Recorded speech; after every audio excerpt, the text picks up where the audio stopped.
along bare trails, stretched out on the expanse and on sleepy shores, dipping its muzzle into the sea. The spit looks toward Ayudag. Alexei Konstantinovich Tolstoy, Ayudag. Long before our restless human tribe appeared on the planet, when there were no paths, no roads or ways, animal trails twisted across the whole earth like strange hieroglyphs. Man took his first steps in the wild and hostile world along them, obeying animal instinct and nature's design.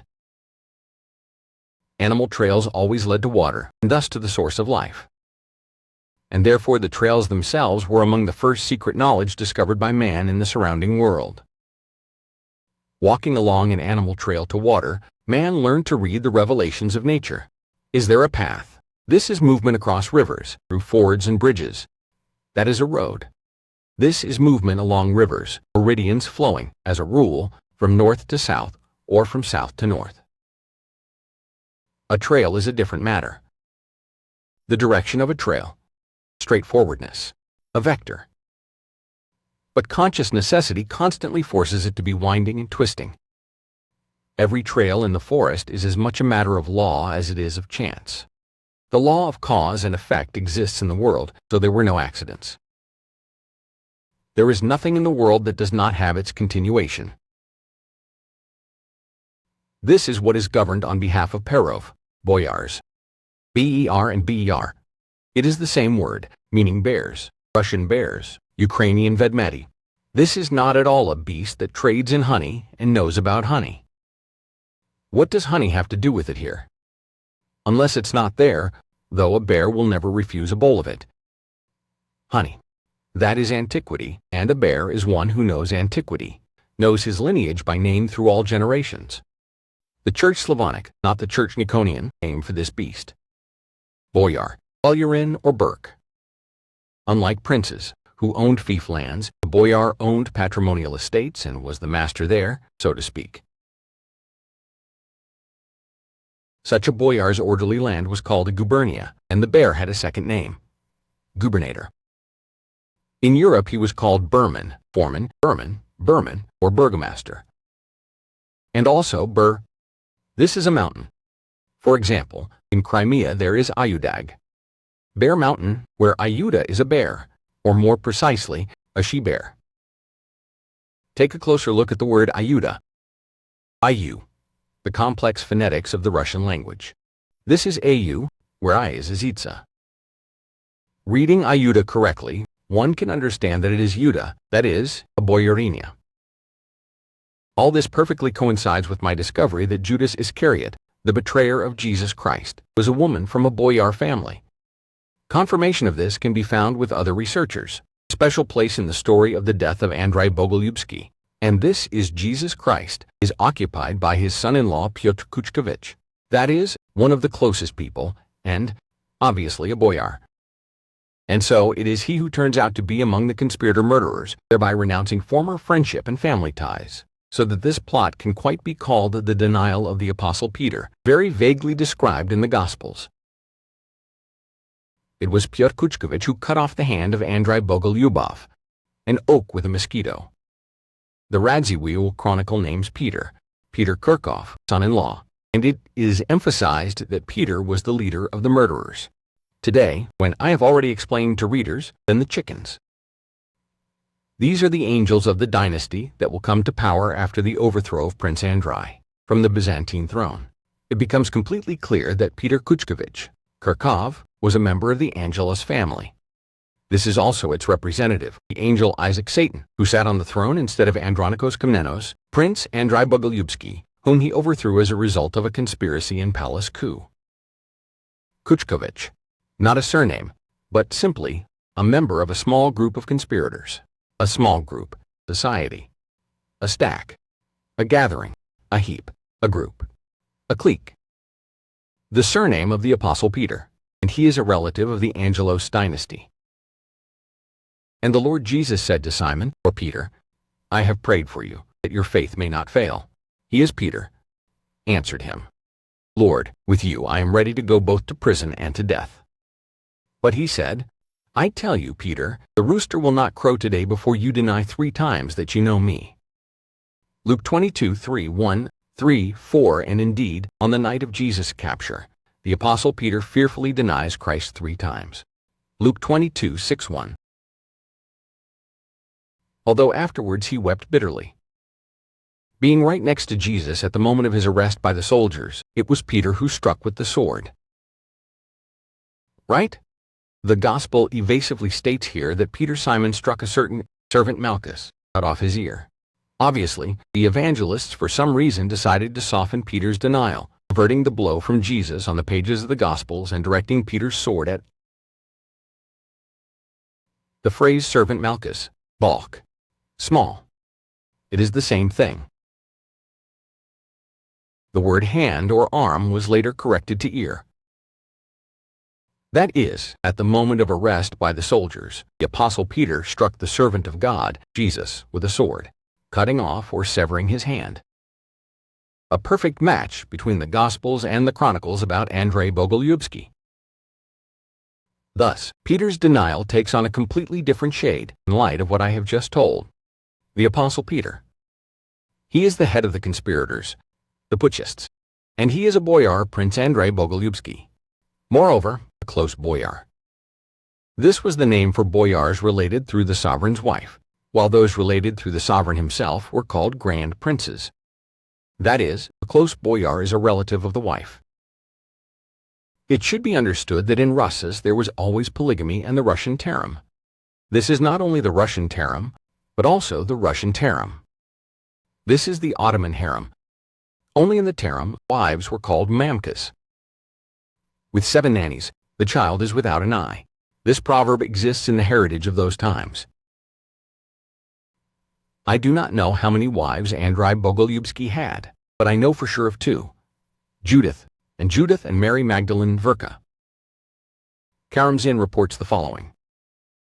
In the new chronicle about the beginning of Moscow in the Synodal Library Zindi II, it is said that the culprit of the murder was Andrei's wife, sister of the Kuchkoviches, who demanded intimacy and carnal mixing, conferring about evil thoughts against her lord, and after some time from that, secretly, she led them to her husband's bed and delivered him into the hands of the enemy.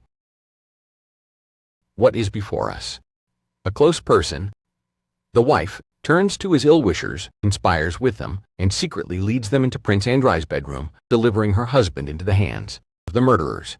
Cherches la femme, as the French say, a rejected wife, denied love, who demanded affection and carnal pleasures.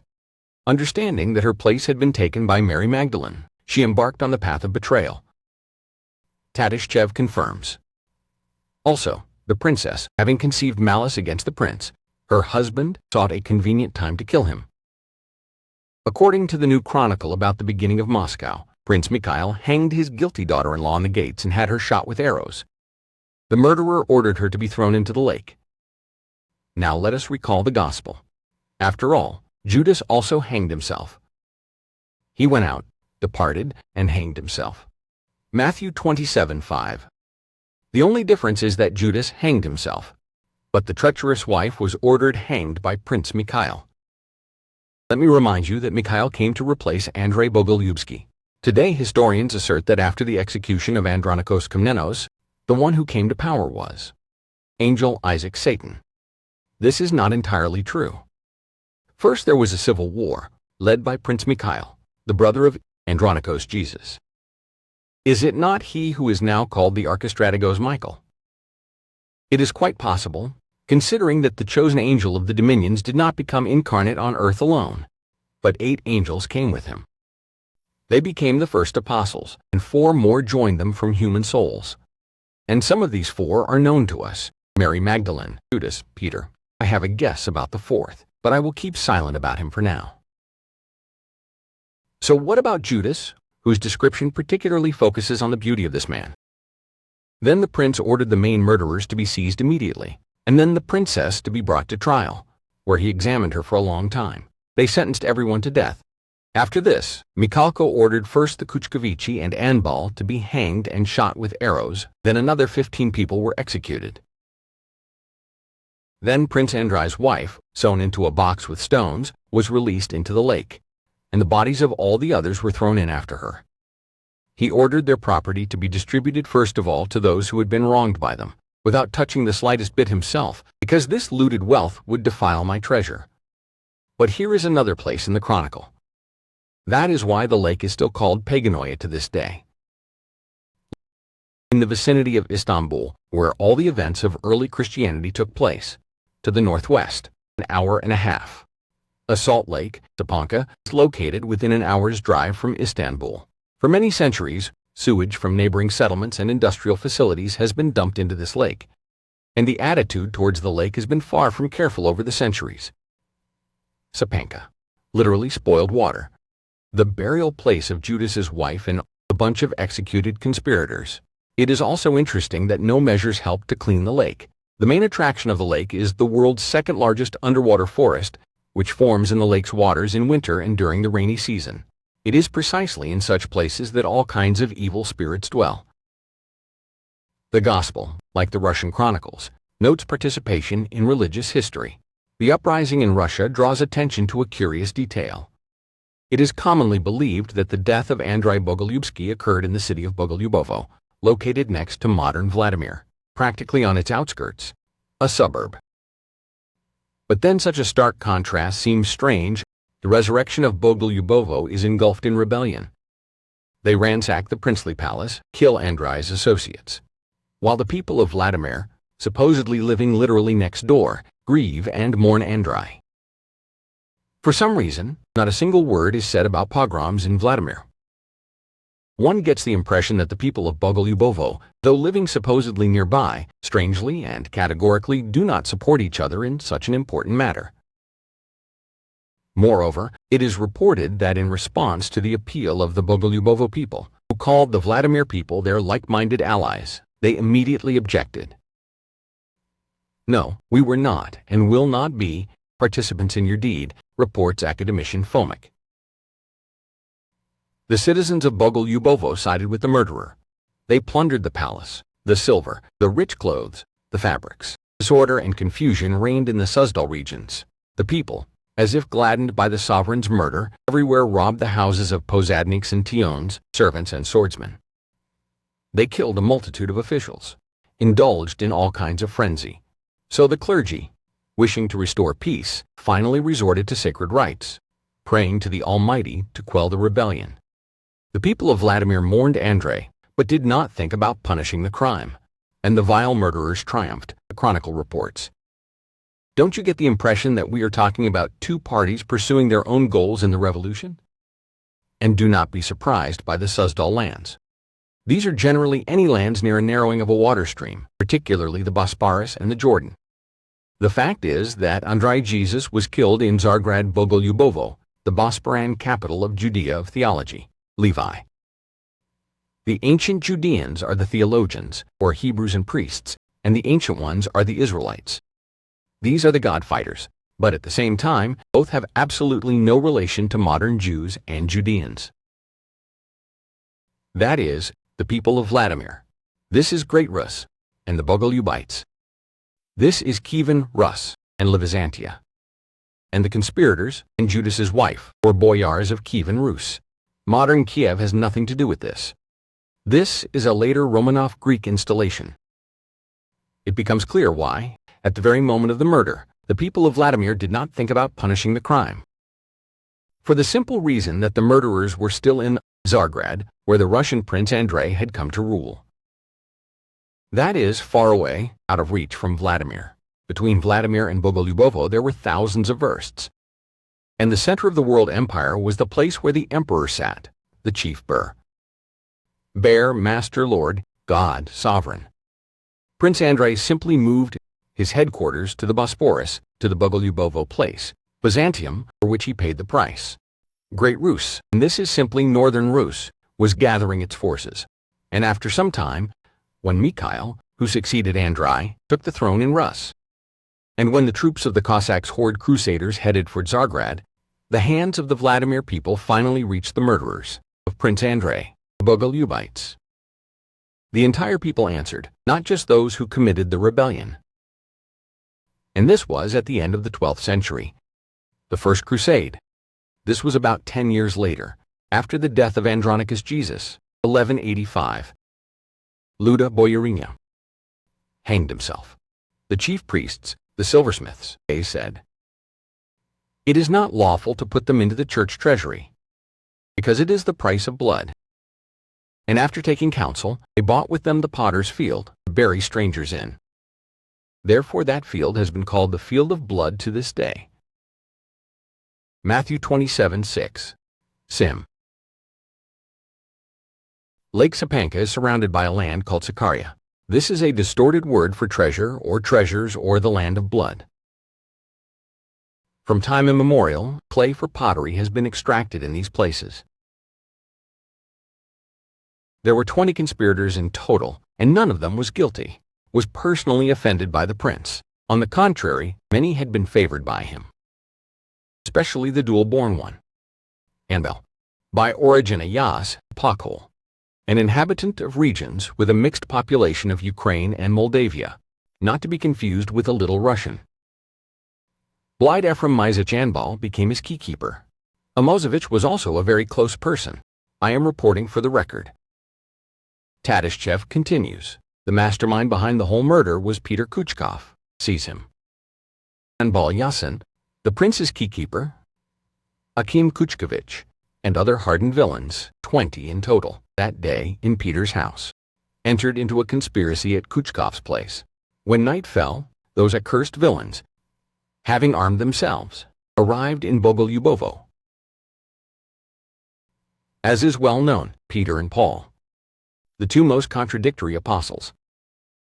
Even Count Tolstoy spoke out on the matter of evidence. Lenin wrote, "But I haven't spoken specifically about the Apostle Peter yet, nor about his sister, Judas." Today in the Bible one can read that Peter was given the keys to paradise. In the miniature, the keys and tongs from the Night of Svarog, I explained why Peter. He is a stone, and I said that he is not a man, a real person named Peter, but not in essence. I tried to show in that work. There are no keys to paradise from this traitor. There is Peter Kuchkovich, who was turned into a keykeeper by the priests. Kuchka became the key. In Smolensk and South Russian dialects, the words kuchma, kuchka, kuchum, and others existed as a definition for a person. Disheveled, unkempt, neither washed nor combed, epithets for the most ordinary devil. And devils, as is known, walk along paths that are always slippery. And these paths are invisible. Do you remember Pushkin? There, on unknown paths, are the tracks of unseen beasts. Just now, you and I together have untangled yet another convoluted trail about our Russian prince-ish, Jesus Christ. And Governor Mikhail Potapovich Toptigin himself helped us do it. Such are they, the bear paths, readers. Do you remember, I wrote at the beginning of the miniature, that they always lead to water? As you can see, it's all true, and about the fact that a bear can also lead to grief. You yourself were convinced of this, having read about the noblewoman Ayudag. Water, after all, runs from the mountains, from heights down to the lowlands. I hope that, having read this work, you drank your fill of the spring water, but were not frightened of the foul lake in the land of blood, and of the little humpbacked horse of our beloved homeland, Russia. The reader does not need an explanation of why the Crimean mountain Ayudag is sinking into the Black Sea. Prince Mikhalka drowned Princess Yuda in the foul lake in just such a way, headfirst into a sack with stones, and into the water. An old Russian execution for traitors on the Volga. So Ayudag also drowned its head in the sea. This work was written in co-authorship with the Crimean researcher Igor Kuchersky. Commissar Ketar, 2019.